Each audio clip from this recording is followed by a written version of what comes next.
experience the day for what it is while you still got time. Hey, I wanted to share with you guys a another news article that really kind of caught my attention, and I wanted to share it with you a little bit about what this means. So today in the U.S. News, in the health section, there was an article talking about opiate addiction relapse may be different for men and women. Go figure, right? Well, the cool part about this is what it's going to mean for all of us, because it really will kind of enhance the way that we can treat these things. So on March 4th, yesterday, this report came out, talked about, men and women having different issues pertaining to why they've used in the first place, but also when they're trying to pursue recovery. And research followed these men and women after treatment for 1 year post-treatment, which is kind of a cool thing and very hard to do if you've ever worked in the treatment industry. And during that time, they found that 55% of women and 51% of men had used opiates at least once since treatment. So they looked at that study and they started realizing that for women, the greatest risk of open relapse looked more to be towards with like severe withdrawal symptoms and issues. Post-traumatic stress disorder was the #1 cause for women to relapse on opiates. So I thought that was kind of interesting. So there's trauma, there's things that we still need to work on and get things to help these ladies heal. For men, the strongest risk factors were multiple substance use, meaning you guys weren't just jumping back into the opiates, you were kind of leaning back into that by testing the water to see if alcohol would fill that void.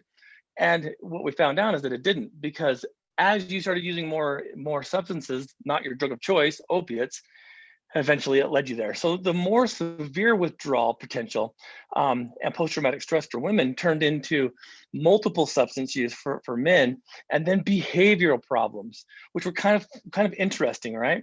Meaning that a history of conduct disorder. And that's the behavior problem in which rules and basic rights and others are violated. So kind of our attitudes, guys, and this, we're bigger, better, faster, stronger mentality, this conduct disorder is what typically put you back into the risk of using again. And so it's kind of an interesting thing because there's a lot of factors. There's depression, there's anxiety, there's a lot of other things. But what they realized is that those two factors, right? Conduct disorders for men, post-traumatic stress for women.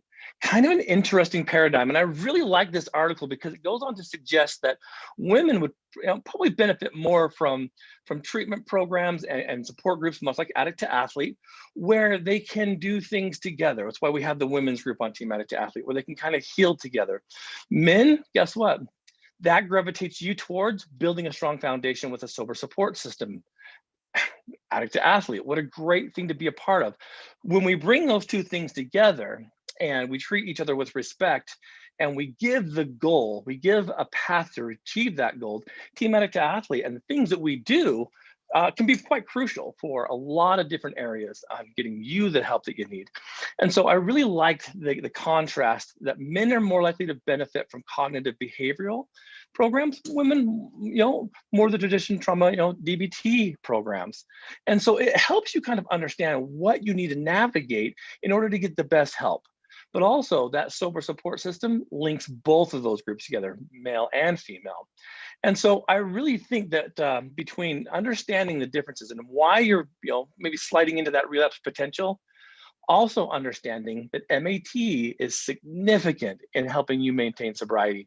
Now, I know there's still a lot of controversy out there. It's still kind of a new word, but really, to maximize your ultimate potential to remain sober and have a long-lasting recovery, you should not leave any stone unturned. You should be able to navigate a lot of programs, a lot of resources out there. There are many programs out there that will help you get that sober support system that you need. And so I think that more research obviously has to be done because those are two very tight niche things, conduct disorders, post-traumatic stress, but it helps us understand the mechanism of pain, because I'm still a firm believer, you guys, that when we typically move towards opiate-based medications to abuse and or heroin, those kind of things, that we truly are suppressing some kind of pain. We're self-medicating some kind of pain, whether that be emotional, physical, mental, spiritual. Something hurts and you found the trick, right? And so if we can dive down into these indicators, these patterns that we start to see, it can help you get the bigger bang for your buck and not have to spend years and decades and and centuries in therapy, in treatment. It'll help you heal. And so I really thought this was kind of an interesting thing. I'll post the link to that news article so you can go check it out yourself.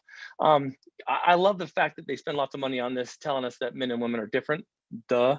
But the cool part about it is it's starting to kind of like pick apart and figure out what is at the core of those issues. What is it that's kind of making people have some period of sober time and then getting back into the addiction?